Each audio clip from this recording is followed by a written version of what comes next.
ಹೇಳ್ತಾನೆ ಇದ್ದೀನಿ, ಕೇಳಿಸ್ಕೊಂಡ್ರು ಹಾಗೆ ಹೋಗ್ತಾ ಇದ್ದೀರಲ್ಲ. ನೀನ್ ಯಾಕಮ್ಮ ಬಂದೆ ನನ್ನನ್ನು ಹುಡುಕೊಂಡು? ನನ್ನ ಜೊತೆ ನೀನಿರೋದನ್ನ ನಿಮ್ಮ ಮನೆಯವ್ರು ನೋಡಿದ್ರೆ ತಪ್ಪಾಗತ್ತಮ್ಮ, ತಪ್ಪು ತಿಳ್ಕೊತಾರೆ. ನೋಡಿ, ಈಗಲೂ ನೀವು ನನ್ನ ಒಳ್ಳೇದನ್ನೇ ಬಯಸ್ತಾ ಇದ್ದೀರಾ, ಆದರೆ ನಾನು ಎಂಥ ಪಾಪಿ. ಮನೆಯವ್ರು ಎಲ್ಲರೂ ಸೇರಿಕೊಂಡು ನಿಮ್ಮನ್ನು ಹೊಡಿಬೇಕಾದ್ರೆ ಸ್ವಲ್ಪ ಕೂಡ ಸಹಾಯ ಮಾಡಲಿಲ್ಲ. ನಿನ್ನ ಪರಿಸ್ಥಿತಿ ನನಗೆ ಅರ್ಥ ಆಗುತ್ತೆ. ಏನು ಅರ್ಥ ಆಗುತ್ತೆ ಅಣ್ಣ? ನಾನು ಎಂಥ ಸ್ವಾರ್ಥಿ ಅಂತ ಅರ್ಥ ಆಯಿತು ಅಷ್ಟೇ. ಆ ಪರಿಸ್ಥಿತಿನಲ್ಲಿ ನೀನು ನನಗೆ ಸಪೋರ್ಟ್ ಮಾಡಿದ್ದಿದ್ರೆ ಮನೆಯವರೆಲ್ಲ ನಿನ್ನನ್ನು ತಪ್ಪಾಗಿ ತಿಳ್ಕೊಂಡ್ರು. ಬಹಳ ಕಷ್ಟಪಟ್ಟು ನಿನ್ನ ಮತ್ತೆ ಪ್ರತಾಪನ ಮದುವೆ ಸೆಟ್ಲ್ ಆಗಿದೆ. ಯಾವುದೇ ಕಾರಣಕ್ಕೂ ಇದು ಮುರಿದು ಬೀಳದೆ ಇರೋ ಹಾಗೆ ನೋಡ್ಕೊಳ್ಳೋ ಜವಾಬ್ದಾರಿ ನಿಂದು. ಅಣ್ಣ, ನೀವು ನನ್ನ ಮದುವೆಗೆ ಬರಲೇಬೇಕು. ಈಗ ನಾನಿರೋ ಪರಿಸ್ಥಿತಿಯಲ್ಲಿ ಮದುವೆ ಮನೆಗೆ ಏನಾದರೂ ಬಂದರೆ ಅಲ್ಲಿ ಮದುವೆ ಎಲ್ಲ ನಡೆಯೋದು ನನ್ನ ಸ್ಥಿತಿ. ಬಡವಾ ನೀನು ಮಡಗ್ದಂಗಿರುವಂಥ ಎಲ್ಲಾದರೂ ಹೋಗಿ ಬದುಕೋತೀನಿ, ನೀವು ಹೊರಡಮ್ಮ. ಅದೆಲ್ಲ ನನಗೆ ಗೊತ್ತಿಲ್ಲ ಅಣ್ಣ, ನೀವು ನನ್ನ ಮದುವೆಗೆ ಬರಬೇಕು ಅಷ್ಟೇ. ಆಯ್ತು, ನೋಡೋಣ. ನೀನು ನನ್ನ ಜೊತೆ ಇರೋದನ್ನ ನಿಮ್ಮ ಮನೆಯವರೇನ ನೋಡಿದ್ರೆ ತಪ್ಪು ತಿಳ್ಕೊತಾರೆ. ನೀವು ಹೋಗಮ್ಮ. ಹೇಳಿ ಅಣ್ಣ, ನೀವು ಮದುವೆಗೆ ಬರ್ತೀರಾ ತಾನೆ? ಕುತ್ತಿಗೆಗೆ ಕೈ ಹಾಕಿ ದಬ್ಬಿಸ್ಕೊಂಡು ಮನೆಯಿಂದ ಹೊರಗಡೆ ಬಂದಿರೋ ನಾನು ಮದುವೆ ಕರೀದೆ ಹೇಗಮ್ಮ ಬರಲಿ? ನಾನು ಕರಿಯೋ ಹಾಗೆ ನಾನು ಮಾಡ್ತೀನಣ್ಣ. ಆಯ್ತು, ಅವ್ರು ನನ್ನನ್ನು ಕರೆದ್ರೆ ಅವಾಗ ನೋಡೋಣ. ಈಗ ನೀವು ಹೊರಡು. ನೀವು ನಾನು ಪ್ರಾಮಿಸ್ ಮಾಡಬೇಕು, ನೀವು ಮದುವೆಗೆ ಬರಲೇಬೇಕು, ಇಲ್ಲಾಂದ್ರೆ ನನ್ನ ಮದುವೆನೇ ಆಗಲ್ಲ ಅಷ್ಟೇ. ಹಾಗೆಲ್ಲ ಮಾತಾಡಬೇಡಮ್ಮ. ನೀನು ಪ್ರತಾಪ ಇಬ್ಬರು ಮದುವೆ ಮಾಡಿಕೊಂಡು 100 ಕಾಲ ಸುಖವಾಗಿ ಸಂತೋಷವಾಗಿ ಬದುಕಬೇಕು, ಸಂಸಾರ ಮಾಡಬೇಕು. ಅದನ್ನು ನಾನು ದೂರದಲ್ಲಿ ನಿಂತ್ಕೊಂಡು ನೋಡಬೇಕು. ಆಯ್ತಾಯ್ತು, ಈಗ ನೀವು ಹೊರಡು. ನೀವು ಹೊರಡಮ್ಮ. ನೋಡಿದ್ಯಾ, ನಾನು ಮದುವೆಗೆ ಮುಂಚೆನೇ ನಿನಗೆ ಆಶೀರ್ವಾದ ಮಾಡಿಬಿಟ್ಟೆ. ನನ್ನ ಆಶೀರ್ವಾದ ಯಾವಾಗಲೂ ನಿನ್ನ ಮೇಲಿರುತ್ತೆ. ನೀವು ಹೊರಡು, ನೀವು ಹೊರಡಮ್ಮ. ಹೊರಡು ಹೊರಡು.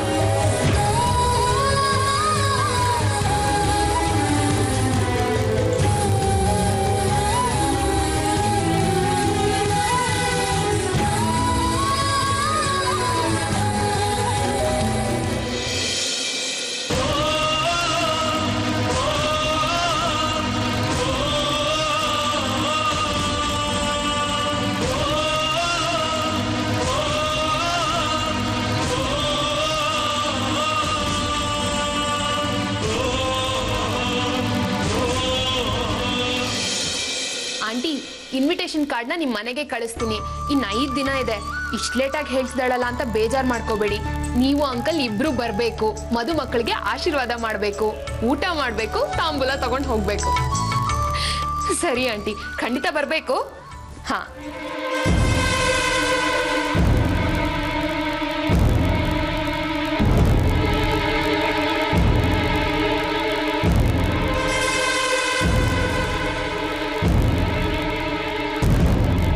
ವಿನುತಾ, ನಾನು ಸತ್ಯ ಇಬ್ರು ಇನ್ವಿಟೇಷನ್ ಕಾರ್ಡ್ ಹಂಚೋದಕ್ಕೆ ಹೋಗ್ತಾ ಇದೀವಿ. ನಿನ್ ಕಡೆಯಿಂದ ಯಾರಾದ್ರೂ ಇದ್ರೆ ಅದ್ ಪಟ್ಟಿ ಮಾಡ್ಕೊಟ್ಬಿಡು, ಅವ್ರಿಗೂ ಹಂಚ್ಬಿಟ್ಟು ಬರ್ತೀವಿ. ಕರಿತೀರಾ ಅಕ್ಕ? ಇದೇನ್ ಹೀಗ್ ಕೇಳ್ತಿದ್ಯಾ? ನಿನ್ ಮದ್ವೆ, ನಿನಗ್ ಬೇಕಾಗಿರೋರ್ನ ಕರೀಲೇಬೇಕಲ್ಲ. ಪ್ರಾಮಿಸ್ ಮಾಡಿ ಕರಿತೀನಿ ಅಂತ. ವಿನುತಾ, ನಿನ್ಗೆಷ್ಟು ನಮ್ಗೆಷ್ಟು ಹೇಳು, ಯಾರು ಅಂತ. ನನ್ನ ಕಡೆಯಿಂದ ಬರಬೇಕಾದವರು ಇಬ್ಬರೇ. ನೀವು ಇನ್ವಿಟೇಷನ್ ಕೊಡಬೇಕಾದ್ದು ಒಬ್ಬರಿಗೆ. ಓ, ಗಂಡ ಹೆಂಡ್ತಿನಾ? ಯಾರದು? ಶ್ರೀನಿವಾಸ ಅಣ್ಣ ಮತ್ತೆ ಸುನೀತಾ ಅಕ್ಕ.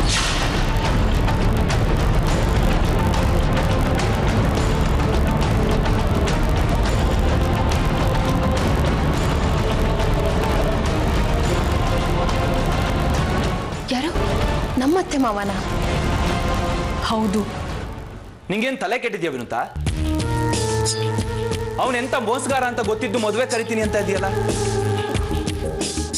ಪ್ರತು, ಅವರಿಂದ ನನಗೆ ಉಪಕಾರ ಆಗಿದೆ.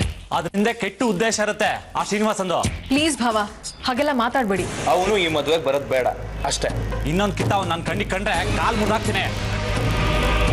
ಅಕ್ಕ, ನೀವಾದ್ರೂ ಭಾವಂಗ್ ಹೇಳಿ ಈ ರೀತಿ ಎಲ್ಲ ಮಾತಾಡ್ಬೇಡಿ ಅಂತ. ಯಾಕೆ ಕರೆಯೋದು ಬೇಡ?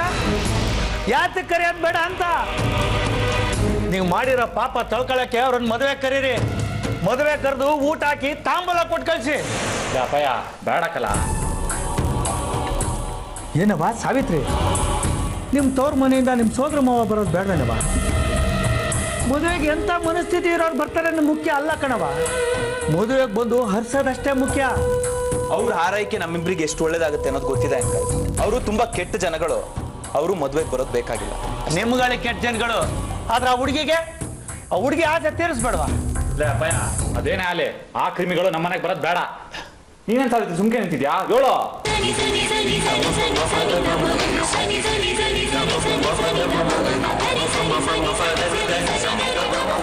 ಶ್ರೀನಿವಾಸ್ ಮಾವ ಅತ್ತೆ ಈ ಮದ್ವೆಗೆ ಬರೋದು ಬೇಡ. ನಾವ್ ಯಾರು ಇನ್ವಿಟೇಷನ್ ಕೊಡೋದು ಬೇಡ. ಯಾಕವ್ವ ಬರೋದು ಬೇಡ? ಅವ್ರು ಬಂದ್ರೆ ನಮ್ಮಮ್ಮ ಈ ಮದ್ವೆಗೆ ಬರಲ್ಲ ಮಾವ. ಅಮ್ಮ ಈ ಮನೆಗೆ ಬರೋದು ಮುಖ್ಯ. ಅವರು ಬರ್ಲಿ, ಇವರು ಬರ್ಲಿ ಕಣವ. ಸುಮ್ಮನೆ ದ್ವೇಷ ಇರೋರ್ನ ಒಟ್ಟಿಗೆ ಕೂಡ್ ಹಾಕಿ ಗಲಾಟೆಗೆ ಯಾಕೆ ಅವಕಾಶ ಮಾಡ್ಕೊಡ್ಬೇಕು? ಹಂಗೆಲ್ಲ ಏನಿಲ್ಲ ಕಣವ. ಅವ್ರ ಪಾಡಿಗೆ ಅವ್ರು ಇರ್ತಾರೆ, ಇವ್ರ ಪಾಡಿಗೆ ಇವ್ರು ಇರ್ತಾರೆ. ನೋಡು, ನಿಮ್ಮ ಅವ್ವನ್ ಹೇಳಿ ಒಪ್ಸೋ ಜವಾಬ್ದಾರಿ ನಂದು. ಹೆಂಗ್ ಪ್ರತಾಪ? ಅತ್ತಿಗೆ ಹೇಗೆ ಹೇಳ್ತಾರೋ ಹಾಗೆ. ನಿಂದೇನು ನಮ್ಮ ಗಂಡ ತಕರಾರು? ನಂದೇನೂ ಇಲ್ಲ ಕಲಾಪಯ್ಯ.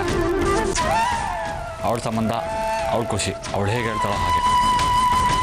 ಇನ್ನೇನವ ಸಾವಿತ್ರಿ?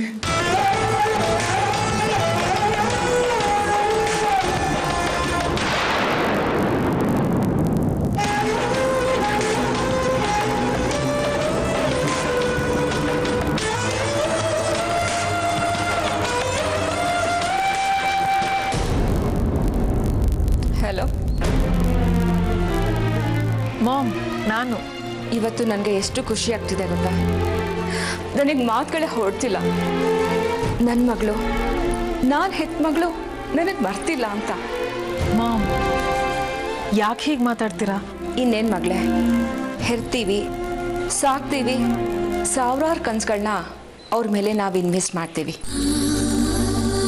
ಮರ್ತೇ ಬಿಡ್ತೀವಿ ನಮಗೂ ಒಂದು ಲೈಫ್ ಇದೆ ಅಂತ. ನಮ್ಮ ಆಸೆಗಳನ್ನ ಬಲಿ ಕೊಟ್ಟು ನಾವು ಸಾಕ್ತೀವಿ. ದೊಡ್ಡವರಾದ್ಮೇಲೆ ಎಲ್ಲ ಮರೆತು ಅವ್ರ ಪಾಡಿಗೆ ಅವ್ರು ಹೊಟ್ಟೋಗ್ತಾರೆ. ಸಾರಿ ಮಾಮ್,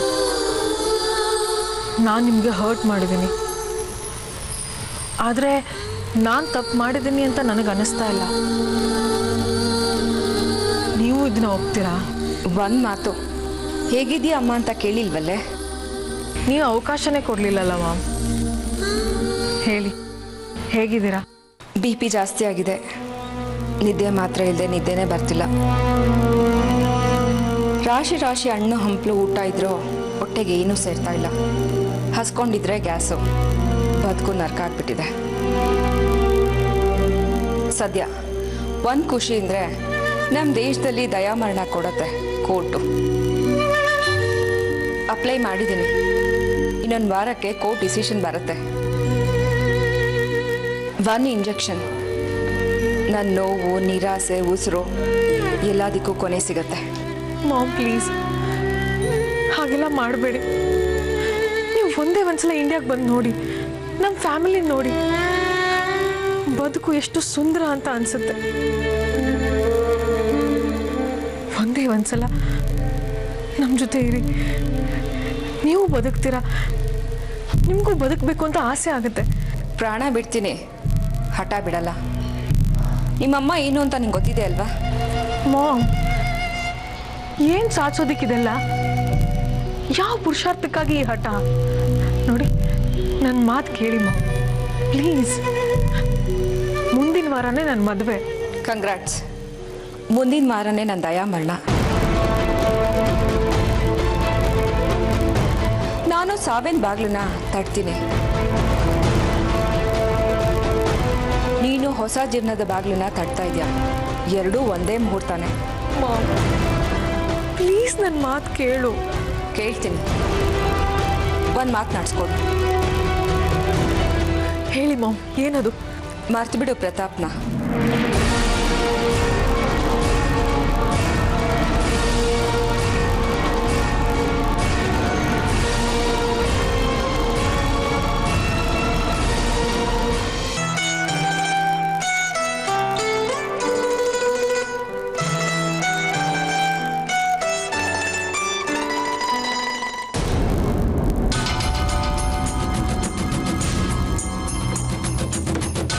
ಯಾರು? ಯಾರ್ದಿದ್ ಬ್ಯಾಗು?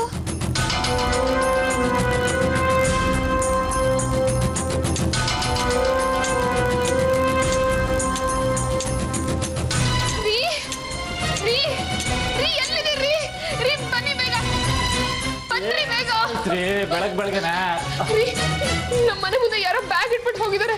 ನಂಗೆ ಯಾಕೋ ತುಂಬಾ ಭಯ ಆಗ್ತಿದೆ ರೀ. ನಿಂಗೆ ಯಾವಾಗ್ಲೂ ಭಯ ಆಗ್ತಿದೆ, ಬಾಯಲ್ಲಿ ನೋಡೋಣ. ರೀ ನಮ್ಮ ಮನೆಗೆ ಯಾರು ಸ್ಕೂಲಿಗೆ ಹೋಗ್ರು ಇಲ್ವಲ್ಲ? ಮುಟ್ಬೇಡ್ರಿ. ಯಾಕೆ? ಆದ್ರೆ ಬಾಂಬ್ ಇದ್ರೆ ನಮ್ಮನೆಗೆ ಯಾರು ಬಾಂಬ್ ಇಡ್ತಾರೆ? ನನ್ಗೇನ್ ಗೊತ್ತು, ಈ ಕಾಲದಲ್ಲಿ ಏನ್ ಬೇಕಿದ್ರು ನಡೀಬೋದು. ನಮ್ಮನೆ ಮುಂದೆ ಬಾಂಬ್ ಇಟ್ರೆ ಆಶ್ಚರ್ಯ ಇಲ್ಲ. ಹಿಂದಕ್ಕೆ ಯಾಕೆ ಹೋಗ್ತಿದ್ದೀರಾ? ಈಗೇನ್ ಮಾಡೋದು? ನನ್ನನ್ ಕೇಳಿದ್ರೆ ಅದ್ ಸಿಡಿಯೋ ಮುಂಚೆ ಅದನ್ನ ಏನಾದ್ರು ಮಾಡಿ. ಒಂದು ಐಡಿಯಾ. ನೀ ಇಲ್ಲ ಅಂತೀರೋ, ಹಿಂಗೇನಂತೀರೋ? ನಿಂತಿರೋ ಬಾಸು, ಬಾಸು, ಹೋಯ್ತಿಲ್ಲ ಆಂಟಿ. ಅಪ್ಪಯ್ಯ ಏನು ಸತ್ಯ? ಏನು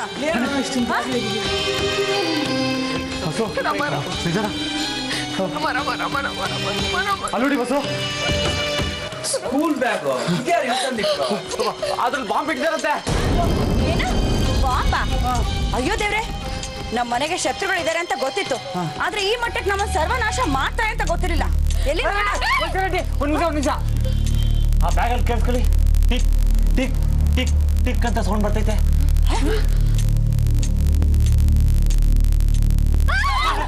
ಹೌದು ನಿಜ, ಅದ್ರಲ್ಲಿ ಟೈಮ್ ಬಾಂಬ್ ಇದೆ. ಟೈಮ್ ಮೀರಕ್ಕೂ ಮುಂಚೆ ಏನಾದ್ರು ಒಂದು ವ್ಯವಸ್ಥೆ ಮಾಡ್ಬೇಕು. ಆಂಟಿ ಬಾಂಬ್ ಸ್ಕ್ವಾಡ್ ಫೋನ್ ಮಾಡಿ, ಇಲ್ಲ ಪೊಲೀಸ್. ಸತ್ಯ, ಒಂದ್ ಕೆಲ್ಸ ಮಾಡಪ್ಪ, ಅದನ್ನ ತಗೊಂಡೋಗಿ ಎದುರುಗಡೆ ಗ್ರೌಂಡ್ ಇದೆಯಲ್ಲ ಅಲ್ಲಿ ಹಾಕ್ಬಿಡು. ಬ್ಲಾಸ್ಟ್ ಆದ್ರೆ ಅಲ್ಲೇ ಆಗ್ಲಿ. ನಾನು ಎದುರುಗಡೆ ನನಗೆ ಕೈ ಕಾಲ ಆಕ್ಷನ್ ನಡಕ್ತೈತೆ. ಅಲ್ಲೇ ಅಪ್ಪಯ್ಯ, ಅಪ್ಪಯ್ಯ ಬಾನ ಇಲ್ಲಿ. ಏನಾದ್ರು ಮಗ ಬೆಳ್ ಬೆಳಗ್ಗೆ ಹಿಂಗ್ ಹೊಡ್ಕತ್ತಿದ್ಯಾ? ಬ್ಯಾಗು ಎತ್ಕೊಂಡೋಗಿ ಬಿಸಾಕು. ಬ್ಯಾಗ ಬಾಂಬ್ ಇದೆ ಅದ್ರಲ್ಲಿ. ಬಾಂಬಾ? ಅದಕ್ಕೆ ಹೇಳಿಸ್ಕೊಂಡ್ಲ ಎತ್ಕೊಂಡೋಗಿ ಬಿಸಾಕು ಅಂತ. ಮಗ ಬಾಂಬು ಅಂದ್ರ ಬಾಂಬ್ ಹಾರಾಡ್ತದಂತ ಕಳ್ಳ. ಏನ್ ಅಂಕಲ್ ನೀವು ಸೆಕ್ಯೂರಿಟಿ ಕೆಲಸ? ಪ್ರತಾಪು, ನಮ್ ಸೆಕ್ಯೂರಿಟಿನಾಗೆ ಕಳ್ಳರು ನಡೆಯೋದು, ಕುಂಡು ಹೊಡಿಯೋದು ಅಷ್ಟೇ ಹೇಳ್ಕೊಡೋದು. ನೀನು ಬಾಂಬು ತಗೊಂಡು ಕೂತು ಅಂತಿದ್ಯಲ್ಲ. ಅಯ್ಯಯ್ಯಯ್ಯಯ್ಯ, ಇಷ್ಟೊಂದ್ ಜನ ಗಂಡಸಿದ್ರೆ ಎಲ್ಲ ವೇಸ್ಟ್ಗಳು. ನಾನೇ ಹೋಗಿ ಅಳಿಸ್ತೀನಿ. ವಯಸ್ಸಲ್ಲ ಆಂಟಿ, ಒಳ್ಳೆ ಐಡಿಯಾ. ನೀವು ಬಾಬನ ನಿಧಾನಕ್ಕೆ ಎತ್ಕೊಳ್ಳಿ, ನಾನು ನಿಮ್ ಹಿಂಗಡೆ ಬರ್ತೀನಿ, ಅದನ್ನ ಬಿಸಾಕ್ಬಿಡಿ, ನಾನು ನಿಮ್ಗೆ ಹಿಡ್ಕೊಬಿಡ್ತೀನಿ. ಈ ಕಿತ ಶೌರ್ಯ ಪ್ರಶಸ್ತಿ ನಿಮ್ಗೆ. ಅಯ್ಯಯ್ಯಯ್ಯ, ಸುಮ್ನಿರ ಸಾಕು. ಯಾಕೆಲ್ಲ ಇಷ್ಟೊಂದು ಹೆದರ್ಕೊಳ್ತೀರಾ? ಸುಮ್ನಿರಿ, ಏನಾಗಲ್ಲ.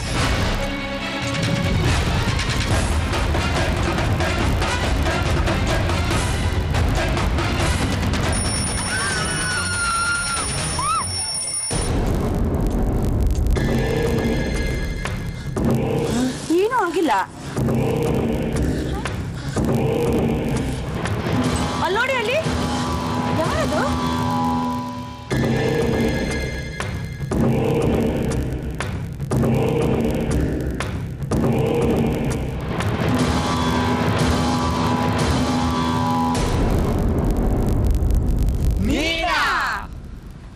ನಾನೇ ರಂಜಿತಾ. ಗಡ್ಬಿರಿ ನೀನಿಲ್ಲ ಇಲ್ಲಿ? ನಾನೇ ಕಣೆ. ಎಲ್ಲರೂ ಹೆದರ್ಕೊಂಡ್ಬಿಟ್ರಾ? ಹೆದರ್ಕೊಳ್ದೆ ಇನ್ನೇನೆ. ಮನೆ ಮುಂದೆ ಒಂದ್ ಬ್ಯಾಗ್ ಟಿಕ್ ಟಿಕ್ ಅಂತ ಶಬ್ದ, ಹೆದರಿಕೆ ಆಗ್ತಾ ಇರುತ್ತಾ? ರಜೆಗ್ ಬರ್ತಿರೋದಲ್ವಾ, ರೂಮ್ ಎಲ್ಲ ಖಾಲಿ ಮಾಡ್ದೆ. ಅಲ್ರಾಮ್ ಸದ್ದು ಕಣೆ ಅದು. ನಿನಗೇನೋ ತಮಾಷೆ, ನಮ್ಗಿಲ್ ಪ್ರಾಣನೇ ಹೋಗ್ತಿತ್ತು ಗೊತ್ತಾ? ಮಡಿಕೇರಿಯಿಂದ ಯಾವಾಗ್ಲೇ ಬಂದೆ? ಇವತ್ತ ಕಣೆ ಬಂದಿದ್ದು. ಬಾವನ್ ಮದ್ವೆ ಅಂತ ಗೊತ್ತಾಯ್ತು, ಅದಕ್ಕೆ ಮಡಿಕೇರಿಯಿಂದ ಡೈರೆಕ್ಟ್ ಆಗಿ ಇಲ್ಲಿಗೆ ಬಂದ್ಬಿಟ್ಟೆ. ಒಳ್ಳೇದಾಯ್ತು ನೀನ್ ಬಂದಿದ್ದು, ಮದ್ವೆಗೆ ಇನ್ನೂ ಕಳೆ ಕಟ್ಟತ್ತೆ. ಏನೇ ರಂಜು ಇದು ಇಷ್ಟೊಂದು ಉದ್ದ ಬೆಳೆದ್ಬಿಟ್ಟಿದ್ಯಾ? ಬಾಬಾ, ನೀವ್ ಮೊದ್ಲೇ ನನ್ ನೋಡಿದ್ರೆ ನನ್ನೇ ಮದ್ವೆ ಆಗ್ಬೋದಾಗಿತ್ತಪ್ಪ. ಸುಮ್ನೆ ಅರ್ಜೆಂಟ್ ಮಾಡ್ಕೊಂಡ್ರಿ. ಚಾನ್ಸ್ ಮಿಸ್ ಮಾಡ್ಕೊಂಡು. ಹೌದೌದೌದೌದು, ಅವನೇನಾದ್ರೂ ನಿನ್ನ ಮದ್ವೆ ಆಗೋದಕ್ಕಾದ್ರೆ ತಲೆ ನೀರ ಕೂದೆಲ್ಲ ಉದ್ರೋಗಿ, ಬೆನ್ನೆಲ್ಲ ಬಗ್ಗೋಗಿ, ಕಣ್ಣಿದ್ರೆ ಸೋಡ್ ಹಾಕೊಂಡು, ಆಮೇಲೆ ಹಲ್ಲೆ ಇಲ್ದೆ ಕೈಯಲ್ಲಿ ಕೋಲ್ ಹಿಡ್ಕೊಂಡು ಅಜ್ಜೊಂದ್ ತರ ಓಡಾಡ್ತಾ ಇರ್ತದೆ. ಏನ್ ಮಮ್ಮಿ ನೀನು? ನನ್ಗೆ ಅಷ್ಟೊಂದು ವಯಸ್ಸಾಗಿದ್ಯಾ? ಬಸ ಸಮಾಧಾನ ಸಮಾಧಾನ, ವಯಸ್ಸಲ್ಲೇ ಅಂತ ಹೇಳಿದ್ದು ಹಂಗಲ್ಲ, ರಂಜಿತಾ ಕಾದಿದ್ರೆ ಅಂತ. ಈಗ್ಲೂ ಕಾಲ ಮಿಂಚಿಲ್ಲ, 2 ವರ್ಷ ವೆಯ್ಟ್ ಮಾಡೆ, ಆಮೇಲೆ ಆಮೇಲೆ ಪೊಲೀಸ್ ಬಂದು ಬಾಲ್ಯ ವಿವಾಹ ಬಂದ್ಬಿಟ್ಟಿದ್ದಾರೆ. ಎಲ್ಲರೂ ಹೇಗಿದ್ದೀರಾ? ರೆಡಿ 1 2 3 ನನ್ ಪರಿಚಯ ಆಗ್ಲಿಲ್ಲ ಅಲ್ವಾ?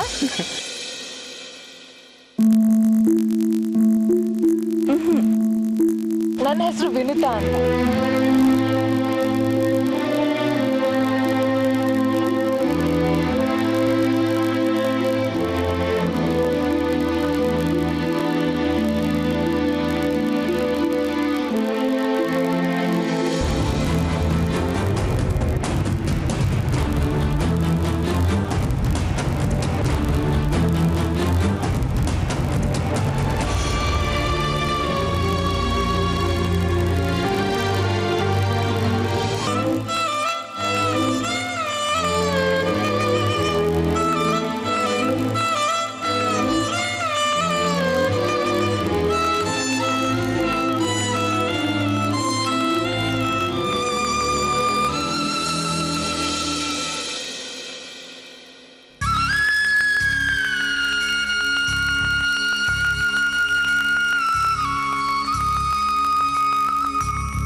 ವಿನುತಾ ಅಕ್ಕ ನಮ್ಮನ್ನೆಲ್ಲ ಬಿಟ್ಟು ಹೋಗ್ಬಿಟ್ಲಲ್ಲ.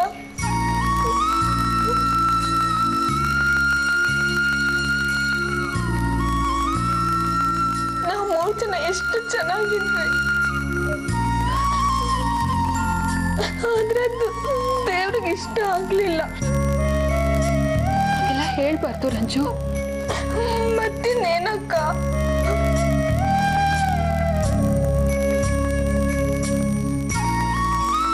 ನೀವಿಬ್ರು ನಂಗೆ ಒಂದೊಂದಕ್ಕೆ ಆದರ್ಶ ಆಗಿದ್ವಿ. ನೀನು ಒಳ್ಳೆತನಕ್ಕೆ, ವಿನುತಾ ಅಕ್ಕ ಧೈರ್ಯಕ್ಕೆ. ನಿಮ್ಮಿಬ್ರು ನೋಡ್ಕೊಂಡೆ ನಾನು ಬೆಳೆದಿದ್ದು.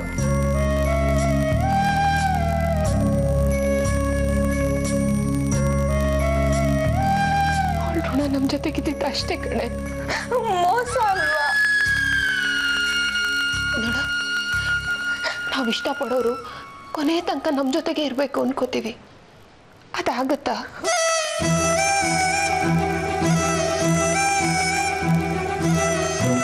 ನನಗೆ ವಿನುತಾ ಅಕ್ಕ ಇಲ್ಲ ಅಂತ ನಂಬಕ್ಕಾಗ್ತಿಲ್ಲ. ನಾನಿಷ್ಟ ಅನ್ಲಕ್ಕಿ ಅಲ್ವಾ?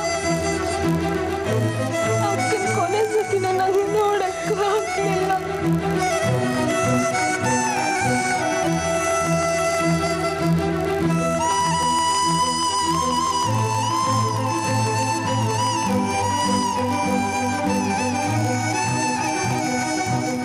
ಯಾಕಕ್ಕ? ಯಾಕೆ ನಮ್ಮನ್ನೆಲ್ಲ ಬಿಟ್ಟೋದೆ? ನನಗೆ ತುಂಬಾ ಕಾಟ ಕೊಡ್ತಿದ್ದೆ ಅಂತನಾ? ಪ್ಲೀಸ್ ಅಕ್ಕ, ನೀನು ವಾಪಸ್ ಬಂದ್ಬಿಡು. ಪ್ಲೀಸ್ ನೀನು ವಾಪಸ್ ಬಂದ್ಬಿಡು. ರಂಜು,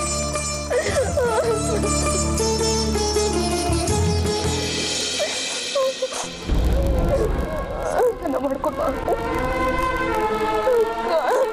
ಬಿಡೋದಕ್ಕ ಬೇಕು. ಬರಲ್ಲ ಅಕ್ಕ ಬೇಕು.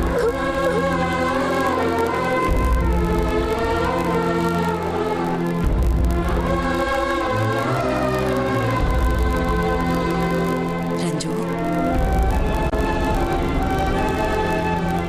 ಇಲ್ಲ ಪುಟ್ಟ, ವಿನುತಾ ನಮ್ಮನ್ನ ಬಿಟ್ಟು ಎಲ್ಲಿಗೂ ಹೋಗೇ ಇಲ್ಲ. ಅವಳು ಈ ಮನೆಯಲ್ಲೇ ನಮ್ಮ ಜೊತೆನಲ್ಲೇ ಇದ್ದಾಳೆ. ಅವಳು ಯಾವತ್ತೂ ನಮ್ಮನ್ನ ಬಿಟ್ಟು ದೂರ ಹೋಗೋದೂ ಇಲ್ಲ. ಬೇರೆ ಬೇರೆ ರೂಪದಲ್ಲಿ ಇಲ್ಲೇ ಇದ್ದಾಳೆ. ನಮ್ಮ ಮನೆಯಲ್ಲಿ ಬೆಳಗೋ ದೀಪ ಇದೆಯಲ್ಲ, ಅದು ವಿನುತಾ. ಅರಳೋ ಹೂವಿದೆಯಲ್ಲ, ಅದು ವಿನುತಾ. ನಮ್ಮೆಲ್ಲರ ಮಧ್ಯೆ ಈ ನಗು ಇದೆಯಲ್ಲ, ಅದು ವಿನುತಾ. ನಮ್ಮೆಲ್ಲರ ಮಧ್ಯೆ ಈ ಬಾಂಧವ್ಯ ಇದೆಯಲ್ಲ, ಅದು ವಿನುತಾ. ನೀನು ಹೀಗತ್ರೆ ಅವಳಿಗಿಷ್ಟ ಆಗಲ್ಲ ಪುಟ್ಟ. ಸಮಾಧಾನ ಮಾಡ್ಕೊ.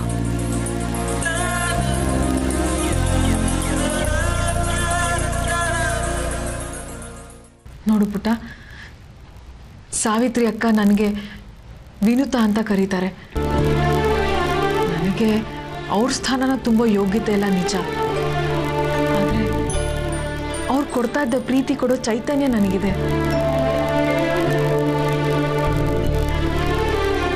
ನೋಡು, ನಿನಗೆ ನಾನು ಅಕ್ಕ ಅಂತ ಅನಿಸ್ತೀನಲ್ವೋ ನನಗೆ ಗೊತ್ತಿಲ್ಲ.